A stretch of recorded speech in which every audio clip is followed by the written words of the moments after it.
Assalamualaikum warahmatullahi wabarakatuh. Hai guys, kali ini kami akan menjelaskan materi mengenai konten HOTS dan TPEG.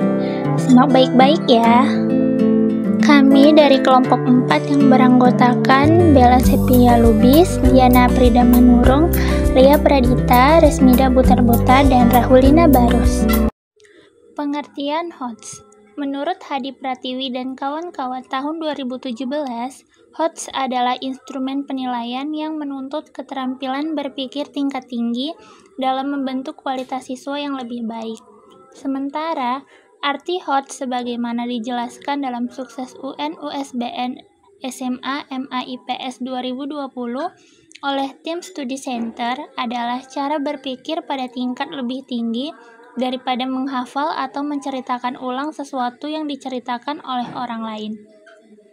HOTS awalnya dikenal dari konsep Benjamin S. Bloom dan kawan-kawan dalam buku berjudul Taxonomy of Educational Objective, The Classification of Educational Goals tahun 1956 yang mengkategorikan berbagai tingkat pemikiran bernama taksonomi Bloom, mulai dari yang terendah hingga yang tertinggi.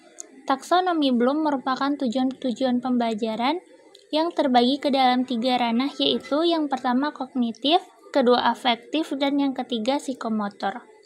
HOTS merupakan bagian dari ranah kognitif yang ada dalam taksonomi Bloom dan bertujuan untuk mengasah keterampilan mental seputar pengetahuan.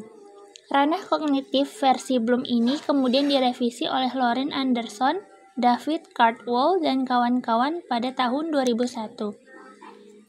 Urutannya diubah menjadi 6, yaitu yang pertama mengingat, kedua memahami, ketiga mengaplikasikan, keempat menganalisis, kelima mengevaluasi, dan yang keenam mencipta. Tingkatan 1 hingga 3 dikategorikan sebagai kemampuan berpikir tingkat rendah atau LOTS, sedangkan tingkat 4-6 dikategorikan sebagai kemampuan berpikir tingkat tinggi atau HOTS. Langkah penerapan HOTS dalam pembelajaran merupakan hal yang positif, mengingat pada pembelajaran abad 21 kemampuan tersebut harus terus diasah. Tujuan dari HOTS yaitu untuk mendorong para pelajar untuk memiliki keterampilan berpikir tingkat tinggi. Kemampuan tersebut berkaitan dengan bagaimana siswa bisa mendalami, menganalisa, dan mengambil keputusan berdasarkan pertimbangan hasil olah pikir tingkat tinggi.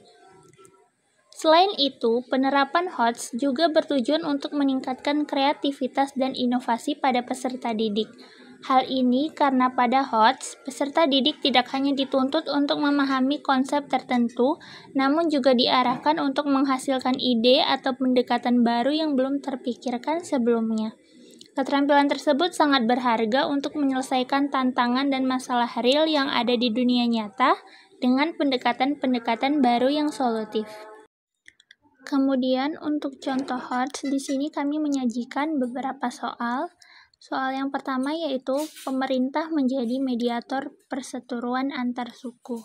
Pada penyelesaiannya, pemerintah menerapkan metode yang sesuai dengan ilmu psikologi. Berdasarkan hal ini, sosiologi memiliki kegunaan sebagai A. Pembuat keputusan, B. Bahan pembangunan sosial, C. Bahan perencanaan sosial, D. Solusi masalah sosial, dan E. Penengah masalah sosial. Nah, untuk pembahasannya, sosiologi mempelajari interaksi antar individu ataupun masyarakat dengan budaya yang ada di daerah. Sosiologi pun mengajarkan kerukunan dan ketertiban dalam bermasyarakat sehingga bisa berfungsi sebagai solusi masalah sosial. Nah, jadi jawaban untuk soal tersebut adalah yang E. Penengah masalah sosial. Baik, contoh berikutnya yaitu saat Gunung Merapi meletus, banyak warga kehilangan harta benda sehingga menarik perhatian banyak pihak untuk menyalurkan bantuan. Pengumpulan dan penyaluran sumbangan kepada yang berhak berkaitan dengan fungsi nilai sebagai A. Alat kontrol masyarakat, B. Alat berpikir masyarakat, C. Solidaritas sesama kelompok, D. Penetapan harga sosial suatu masyarakat, dan E. Alat pengembangan diri. Nah, di sini ada pembahasannya, yaitu penyaluran sumbangan ke daerah yang terkena bencana adalah ketika setiap anggota kelompok dapat mengembangkan rasa empati simpati, dan sikap saling tolong-menolong. Jadi jawabannya itu C, solidaritas sesama kelompok. Nomor 3, ketika masih kuliah, Ahmad tidak terlalu memperhatikan penampilannya. Dia selalu memakai celana jeans dan kaos favoritnya, serta rambut yang dibiarkan panjang tergerai. Saat Ahmad menjadi pengacara, dia mengubah penampilannya menjadi berambut pendek tersisir rapi, menggunakan kemeja dan dasi yang lengkap dengan jas. Pembentukan kepribadian Ahmad dipengaruhi oleh faktor A. Lingkungan kerja, B. Sosialisasi persahabatan, C. Lingkungan kerja, D. Sosialisasi media massa, dan E. Sosialisasi kekerabatan. Nah, baik, pembahasannya ialah Ahmad mengubah penampilannya sejak masuk ke lingkungan kerja. Lingkungan kerja itu memberi pengaruh yang besar terhadap pembentukan kepribadian seseorang. Pengaruh lingkungan kerja pada umumnya menetap pada diri seseorang dan sulit diubah, terlebih jika sudah lama bekerja. Jadi jawabannya itu C, lingkungan kerja. Yang keempat, berikut ini beberapa gejala sosial. Yang pertama, ibu mengajari anak cara berbicara dengan orang yang lebih tua. Yang kedua, bapak memberi contoh bagaimana bersikap baik kepada orang lain. Yang ketiga, ibu membelai anaknya dengan ikhlas dan kasih sayang. Dan yang keempat itu, orang tua membantu saat anaknya menghadapi masalah. Nah, dari sederet contoh di atas, yang termasuk fungsi sosialisasi dalam keluarga adalah A. 1 dan 2, B. 1 dan 3, C. 2 dan 3, D. 2 dan 4, E. 3 dan 4. Nah, di pembahasan, fungsi sosialisasi dalam keluarga itu ialah untuk membentuk kepribadian anak. Jadi jawabannya itu A. Selanjutnya kita masuki pengertian TPACK. TPACK merupakan singkatan dari Technological, Pedagogical, Content Knowledge.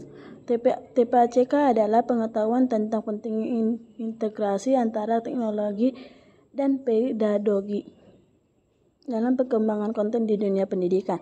TPACK penting diterapkan dalam pembelajaran karena pendekatan ini diharapkan mampu memberikan arahan baru bagi pendidik tentang bagaimana menerapkan teknologi di dalam pembelajaran sehingga kegiatan pembelajaran bisa berjalan secara efektif dan efisiensi.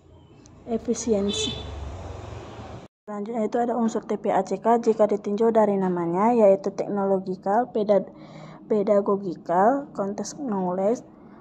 TPACK terdiri dari 3 komponen berikut. Yang pertama teknologi, dan yang kedua pedagogi, dan yang ketiga konten pengetahuan. Ketiga komponen ini tidak dapat dilepaskan satu sama lain.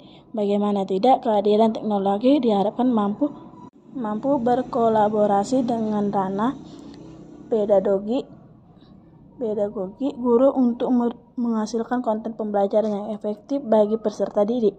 Hal itu sejalan dengan konsep pendidikan yang ditekankan di abad 21, di mana guru dituntut untuk mahir dalam mengaplikasikan teknologi dalam pembelajaran. Baiklah, selanjutnya komponen TPACK. Kohler dan Misra merumuskan TPACK ke dalam 7 unsur. Unsur tersebut biasa disebut dengan 7 domain pengetahuan seperti berikut. Yang pertama ada Pedagogical Knowledge atau PK. PK berisi pengetahuan yang harus dikuasai guru dalam pembelajaran, misalnya metode mengajar, pengelolaan kelas, merencanakan pembelajaran, penilaian kegiatan siswa, dan sebagainya. Yang kedua ada Content Knowledge atau CK. Jika PK terkait serangkaian proses yang harus dikuasai guru dalam pembelajaran, maka CK terkait dengan substansi materi yang harus dikuasai guru dalam pembelajaran. Yang ketiga ada Technology Knowledge atau TK. TK merupakan pengetahuan tentang pentingnya integrasi teknologi dalam pembelajaran. Teknologi bisa dimanfaatkan dalam proses komunikasi, pengolahan data peserta didik, serta penunjang produktivitas guru. Yang keempat, ada Pedagogical Content Knowledge atau PCK. PCK lebih fokus pada proses pembelajaran yang nantinya akan dipilih guru pada materi yang sedang diajarkan. PCK memuat pemilihan metode mengajar, rencana pembelajaran, sampai fasilitas pendukung pembelajaran. Yang kelima, ada Technological Content Knowledge atau TCK. TCK merupakan pengetahuan tentang pengaruh teknologi pada suatu disiplin ilmu pengetahuan. Artinya, seberapa besar pengaruh teknologi pada perkembangan suatu disiplin ilmu pengetahuan. Yang keenam, ada Technological Pedagogical Knowledge atau TPK.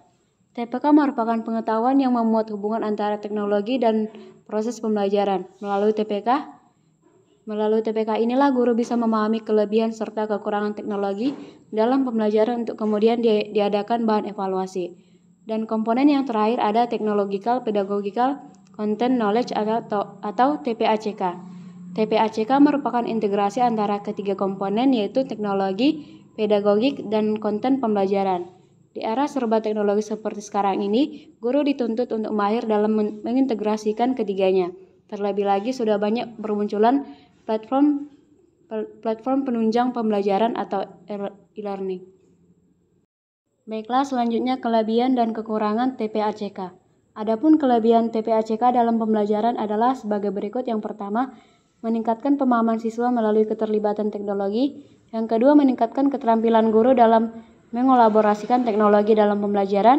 Yang ketiga, peserta didik mendapatkan tantangan baru dalam proses belajarnya. Yang keempat, konten pembelajaran yang rumit bisa disederhanakan dalam bantuan teknologi. Dan yang kelima, bisa membantu guru dalam mencapai tujuan pengembangan kompetensi.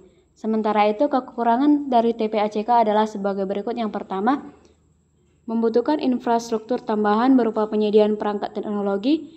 Yang kedua, jika guru tidak bisa mengawasi peserta didiknya dengan cermat, teknologi rentan disalahgunakan. Yang ketiga, bagi peserta didik yang masih gagap teknologi, bisa tertinggal dengan temannya yang mahir teknologi. Yang keempat, akses internet yang belum merata bisa meningkatkan kesenjangan kualitas pendidikan. Dan kekurangan yang terakhir, jika guru belum begitu mahir menggunakan teknologi, maka waktu guru tersebut bisa tersita hanya untuk fokus pada pemahaman teknologinya. Selanjutnya, implementasi TPACK. Adapun langkah-langkah pembelajaran dengan pendekatan TPACK antara lain yang pertama, guru terlebih dulu menyampaikan tujuan pembelajaran kepada siswa dilanjut dengan memberi motivasi sebelum pembelajaran dimulai. Yang kedua, guru menyampaikan poin-poin materi yang akan disampaikan kepada siswa melalui bantuan teknologi seperti melalui slide PowerPoint. Yang ketiga, saat ini sedang diupayakan pembelajaran berbasis student center sehingga diharap siswa lebih aktif selama proses pembelajaran. Yang keempat, guru memulai kegiatan pembelajaran dan mempersilahkan siswa untuk berpartisipasi aktif dalam proses tersebut. Yang kelima, setelah pembelajaran selesai, maka selanjutnya guru melakukan evaluasi pembelajaran. Apakah ada hal-hal yang perlu diperbaiki, ditingkatkan atau dihilangkan. Dan yang terakhir, untuk meningkatkan motivasi belajar, guru bisa memberikan penghargaan yang kepada siswa yang telah mengikuti pembelajaran dengan baik. Baiklah, untuk materi selanjutnya yaitu contoh penerapan TPACK. Yang pertama, contoh TPACK dalam penerapan pembelajaran di SMA. Salah satu pembelajaran yang bisa memanfaatkan TPACK adalah biologi, yaitu materi sistem pencernaan. Adapun contoh TPACK dalam biologi, sistem pencernaan adalah sebagai berikut. Aspek PK. Untuk aspek PK-nya, guru menggunakan metode presentasi di kelas dan peserta didik dibagi menjadi beberapa kelompok. Aspek CK. Untuk aspek CK-nya, guru memberikan penugasan pada setiap kelompok untuk mengidentifikasi organ-organ pencernaan beserta fungsinya dan menampilkannya dalam bentuk Adobe Flash. Kemudian, aspek TK-nya, peserta didik diminta untuk presentasi melalui laptop yang terhubung dengan layar proyektor. Kemudian, contoh penerapan TPACK dalam penerapan pembelajaran di SMP. Salah satu mata pelajaran di SMP yang bisa memanfaatkan TPACK adalah bahasa Inggris. Adapun contohnya adalah sebagai berikut. Aspek PK-nya itu guru menggunakan metode tanya jawab. Aspek CK-nya, guru meminta peserta didik untuk mengidentifikasi isi percakapan antara dua orang dalam bahasa Inggris melalui sesi tanya jawab. Untuk aspek TK-nya, guru menampilkan percakapan dua orang melalui video berdurasi pendek. Selanjutnya, contoh penerapan TPACK di SD. Nah, contoh TPACK dalam penerapan pembelajaran di SD untuk mata pelajaran IPA, materi ekosistem adalah sebagai berikut. Aspek PK, guru menggunakan metode karya wisata virtual di kebun binatang. Aspek CK, untuk aspek CK-nya, guru meminta peserta didik untuk mengidentifikasi jenis-jenis ekosistem yang ada di kebun binatang tersebut. Untuk aspek TK-nya, guru memutar video tour ke kebun binatang. Terima kasih, saya kembalikan ke moderator. Baiklah, sekian presentasi kami mengenai materi Content HOTS dan TPACK. Jika ada kesalahan kata ataupun penulisan pada makalah dan PowerPoint yang kami tampilkan, kami mohon maaf. Selanjutnya, kami ucapkan terima kasih kepada teman-teman yang sudah mendengarkan video kami ini, dan semoga video pembelajaran yang kami buat ini dapat bermanfaat bagi kita semua. Terima kasih.